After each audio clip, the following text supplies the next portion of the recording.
Bass is the foundation of every live show, and in this video, you're going to learn how to mix bass right. No matter whether it's electric bass or acoustic bass or even synth bass, doesn't matter whether you're using a microphone or DI or both, you'll get a killer foundation for your next live mix. We'll take a deep dive into everything from instruments to amplifiers, from mics and mic positioning, as well as EQ and processing. Bass is one of the hardest things to get right in a mix, and it takes a lot of experience. But with my guidance, you'll be able to get it sounding great quicker. Of course, EQ is a big part of this, so check out my free guide, 3 Steps to Perfect EQ, in the description down below this video.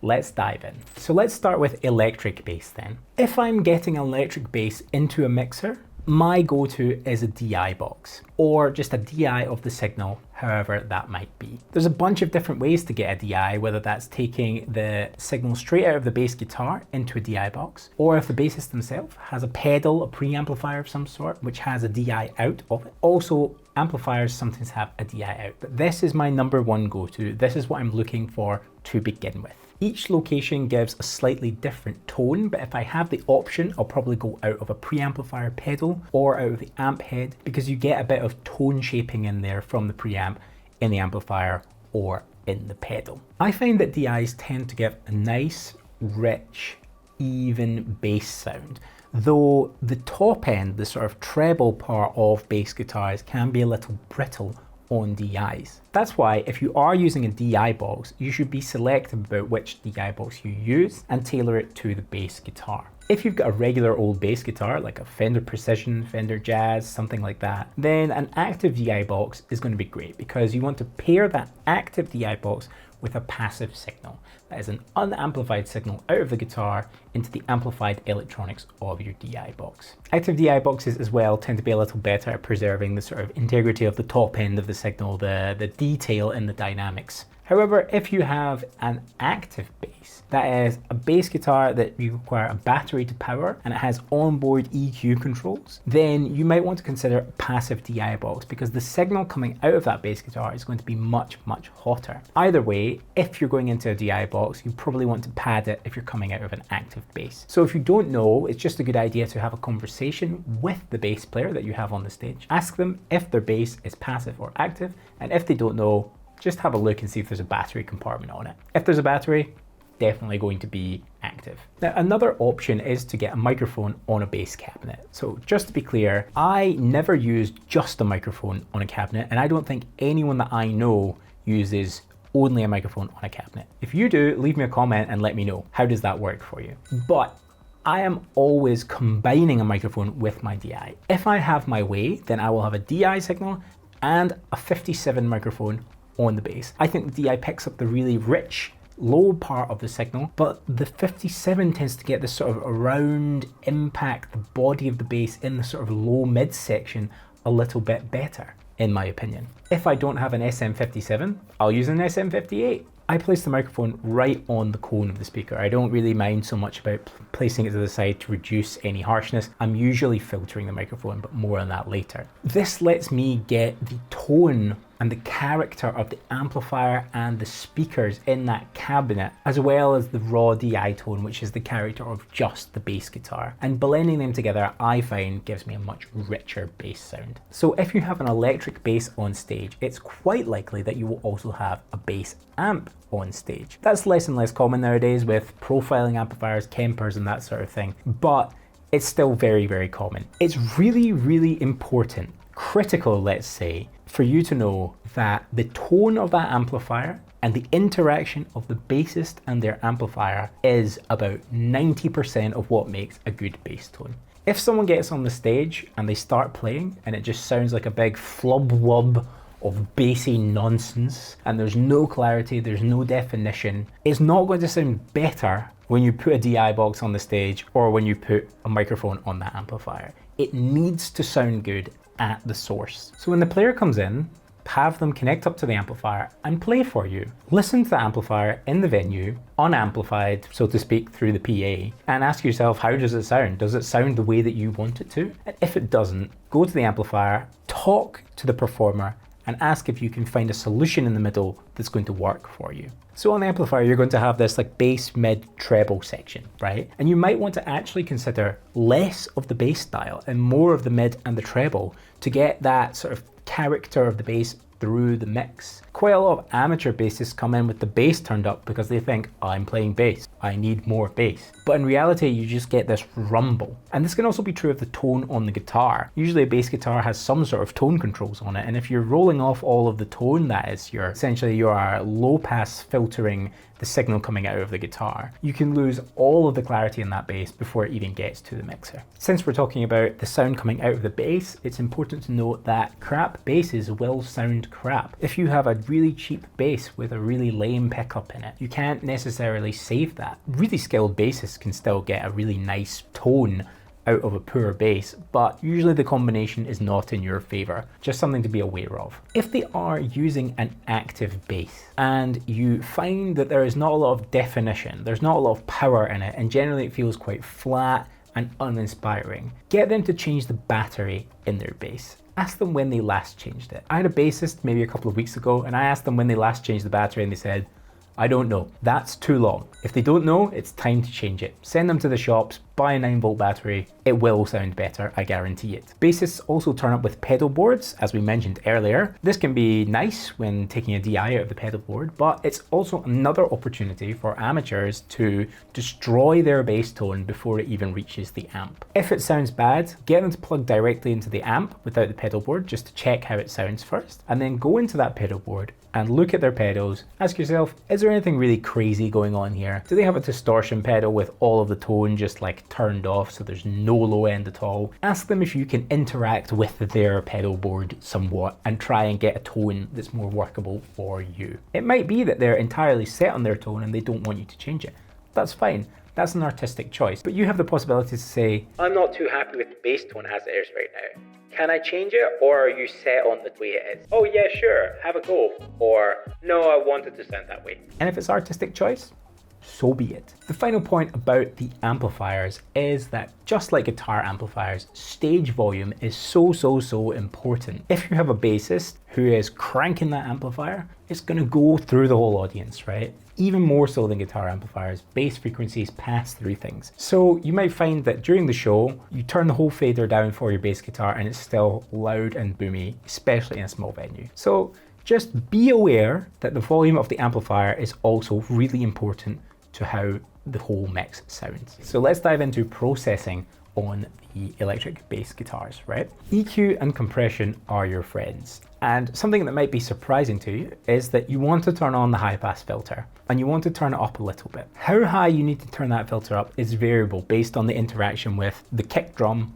and the tone of the bass. But I find that rolling off the lower frequencies, below 50 Hertz for example, does help give additional definition to the bass. I think that when I started doing this, that's when my bass mixes started going from okay to really good. So experiment a little bit with that. Another technique which I didn't think was intuitive but definitely helped me out is actually cutting the boominess around about 100 Hertz. More often than not, I find this area to be a little bit problematic. Now, the caveat is that it does depend. It always depends with EQ, check the EQ guide. But more often than not, I find in the region of 100 Hertz, there's some stuff going on in a bass guitar that is adding an undefined boominess and resonance to the room. So I like to cut that, but very gently, like 2 decibels, 3 decibels. And I'm also using quite a narrow filter here because I only want to remove the problematic part of the bass frequencies and I want to leave the rest intact. If you do this and you find that there are still boomy, woofy, rumbly, unpleasant sounds going on, you might want to go for cut in the low mids. We're talking somewhere between 200 to 400 Hertz. And a very gentle cut in this region can actually help add definition by highlighting the rest of the frequency spectrum of the bass. If you do want additional definition, then somewhere between 500 Hertz and 1 kilohertz can give you a little more bite, a little more attack on that electric bass sound. The last EQ move that I will do is I will have a high cut filter, and I'll probably bring that down to about 5 kilohertz because there's just electronic noise and scratchiness up there in a busy mix. Your guitars, your synths, your vocals are all taking up space in there, and you don't really want to mess up that with the bass. So my golden rule here is that definition in the bass of your mix comes from very precise, gentle cuts and very rarely from additive EQ. For the microphone, all of this EQ advice stands. It's pretty much all the same, but I don't think you want to worry about the low lows anywhere near as much. You can bring that filter up a little bit higher, roll off more of those lows, and I think you want to aim to focus between 200 and 500 hertz. With 57 anyway, I feel like that is the area that I'm really contributing to with this microphone. As always, when you're combining two microphones or two versions of the same sound source from different points, check the phase relationship. Press that little phase invert button when you have the microphone and the DI turned up and see if you get a richer, fuller bass when you press it. If when you turn it off, you get a big cut, everything falls away, all the richness comes out of the sound, then you know that you need to have it on to have a complementary phase relationship. Finally, for electric bass, I'm going in there with a compressor, and I'm usually quite liberal with my compressor. I keep the ratio quite low, somewhere about 2:1, and I'll have my attack time medium, let's say, somewhere about medium fast, about 15 milliseconds. I like my release to be a little bit longer. I'm going to say 200 milliseconds off the top of my head. And I'm going to bring my threshold down until it's quite heavy compression. I'm looking to 5 to 8 decibels maybe. Maybe 8's a little high, but certainly 5. What's important here is that you look at that compression during the show, because the basses might play a lot harder during the show and you don't want to go up in the sort of 10 plus compression area here. Also double check if the bassist has any pedals, if those pedals add any compression. And when you're performing your sound check, get them to check any tone changing pedals such as distortions, and make sure there's no life getting sucked out of the mix or no big volume drops when those pedals are turned on. So that was electric bass. Let's move on to acoustic bass or double bass. You know, big old classic bass that you see in jazz or orchestral music. The way that you get this instrument into your mixer is kind of the same. You're either using a DI signal or you're using a microphone. A lot of these basses from a lot of professional players always come with a pickup installed in the double bass. And that way you can just get them to give you a line straight into your DI box. It's almost always going to be passive, so you want to be using an active DI box. Quite often, especially among jazz musicians, their basses have custom built microphone mounts, sometimes underneath the strings close to the body, where you can fit a small diaphragm condenser to mic up the bass. You'll need something really small like a KM, what they called, Neumann KM84s, I can't remember what they're called, or a DPA 2011. Sheps is also a popular microphone brand, but I can't remember any of the model numbers for these use cases. If they don't have a mount for this, then you want to position your microphone to the side of the strings, pointing more towards the neck than the bridge. You also want to make sure that you're getting away from the sound holes, the F holes on the sides of the instrument, because that's where a lot of air and resonance comes out of. You will get volume, but it's probably going to be really low, really boomy, and not what you want to hear. The problem here is that this technique of setting a microphone on a stand and pointing it at a double bass requires the bassist to stand very still, because as you well know, if they move away from the microphone, you're going to lose all of the volume from that signal. You're also going to lose bass due to proximity effect going away as you move further away from the bass. Another great solution is to use a DPA 4099 microphone. You can buy these with special mounts for double basses, and you just fit them underneath the sort of bridge of the double bass, and you can just angle that microphone to point it at the body underneath the strings of the instrument. Often for jazz performances, bassists will bring a little practice amplifier with them, and that really helps to just give them a little bit of stage volume. It helps you avoid putting the double bass in the monitors, which helps you avoid feedback ultimately. You can also stick a 57 or even a condenser microphone on that amplifier, and that way you can blend the amplifier sound with the straight DI sound and just get a bit of a different tonality for the bass. Sometimes this really helps you cut through a little bit in the mix. The same rules apply about the tone on the amplifier having to be good, but I find that double bass players are usually pretty serious people and they've usually got good control of their bass tone. On to EQ, compression and mixing for double bass. The big concern here, as with all stringed acoustic instruments, is gain before feedback. Because the body resonates with the sound of the instrument, as you turn up the speakers, you basically eventually will get to a point where the body resonates with the speakers. That equals feedback. So that's what we need to avoid. And it's important that you know that there is a maximum volume that you can play this at, and you might just have to have a quieter mix overall to facilitate these kinds of instruments. When using EQ, you still want to use a high pass filter, but keep it really, really quite low, like 40 Hertz, 30 Hertz, because there's so much rich information in the really deep bass, the sub bass on a double bass. You don't want to be cutting all of that out up to like 100 Hertz. As I said before, I find that 100 Hertz is problematic in just bass mixes in general, but you want to be really, really careful with double bass. And you also want to look out for big resonances, big uneven spots below 100 Hertz, sort of 60, 70, 80 Hertz as well. Check to make sure that they are not causing any lack of clarity, but be very careful not to reduce too much if you do. There's an enormous amount of tone from these instruments in the low mids from about 200 to 500 Hertz. So if you've really not got a lot of tone and it's just boomy, you might consider increasing the low mids a little bit. Also, if you feel like you're getting a bit too nasally sound, a bit too plucky, then you might consider dipping a frequency in that region. If you're looking for the slappy sound of the hands on the fretboards, then you might want to boost somewhere between 1 and 2 kilohertz. And of course,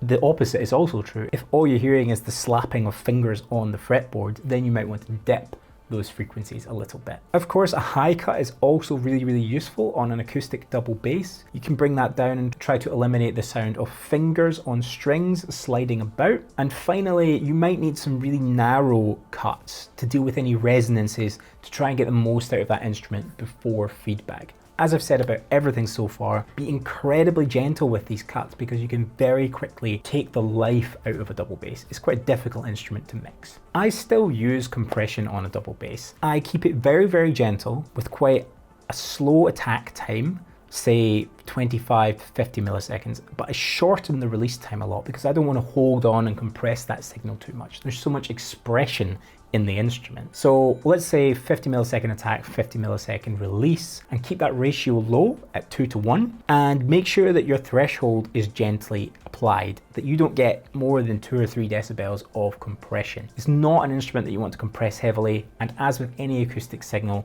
more compression equals more feedback. If you're using a DI and a mic, then what I said before about phase relationships does apply. Double check with the phase button on the mixer. Let's take a little moment to talk about synth bass then, because synth bass is sick. It's awesome, isn't it? I think a passive DI usually works. It's usually an active signal coming out of a synthesizer. You know, it's powered, it's turned on. Same goes for most keyboards. How you treat it with EQ is entirely dependent on the style of synthesis that you're using, what the tone sounds like out of that synth. If it's just sub bass designed to rumble the whole place, then you probably don't need to add any sort of filtering on it at all. It's usually just one tone. If it is a more complex form of synthesis, then you get these overtones throughout the frequency spectrum, and that's when you might want to add things like a little bit of bite on the kind of 1 kilohertz region. I usually don't go for any compression on bass synths. There's usually some sort of envelope on the synthesizer that controls how it attacks and decays the sound, and so I don't like to interfere with that. Really, the most important thing with a bass synth, like with all bass, is getting the levels right. So let's talk about levels. You're a little bit at the mercy of your sound system, in that if it's a well-deployed sound system, you will have an even distribution of bass throughout the room. However, if you have 2 subs, one on each side of the stage, then you get what's called power alleys, right? And what that just means is that the 2 signals meet in the middle and it's really, really loud in the middle. But then if you move slightly to the side, you're closer to one than the other, and they interact, sort of phase relationship, you know, one is high, one is low, and they cancel each other out. So you end up with no bass sort of in 2/3 of the venue and loads of bass in the middle. That can be quite hard to work with, but it's really important that you just take time to walk around the venue when the bass is playing and make sure that people are hearing what you're hearing. And if you're doing a sound check, I had this recently, the mix position might not be in the optimal place, and you might have a completely huge bass null at the mix position, which leads to you boosting loads and loads of bass. Take a walk around, double check. Each room also has its own sort of resonant frequency, especially rooms with low ceilings and smaller rooms.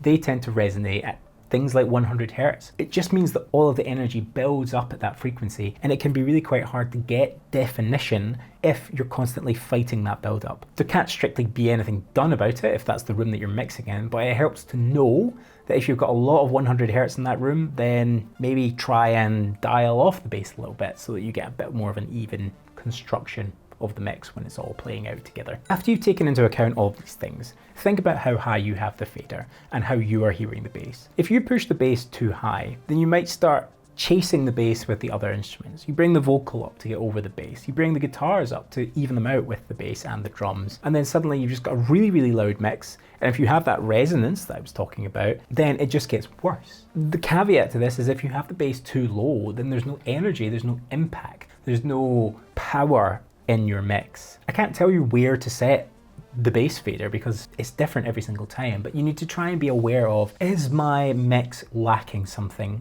or am I chasing this bass and just turning everything up? If you feel like you can't get the balance right, then why don't you look to the EQ of your other instruments? You need to make space in things like vocals and guitars and keys for the bass to shine through. Also, the relationship between the bass drum and the bass guitar is super important. And if the tones of these instruments are not complementary, whether that's from the guitar or from the EQ that you've applied, then you will not get that nice blending of the whole frequency spectrum. To get an idea of how much bass there is in your mix, why don't you pop a compressor on your master bus and then just see what tickles the master bus. Is it snare hits that make the compression activate a little bit? Or are you finding that the amount of bass that you have in your mix is actually triggering the compressor all the time? If you need to know about EQing guitars, then I've got a whole video here about EQing guitars, and I've got one here about setting up drums. And if this was helpful, please leave a comment and let me know, like the video, and subscribe to the channel to see more of this stuff. For now, thanks for watching. I'll see you in the next one. Goodbye.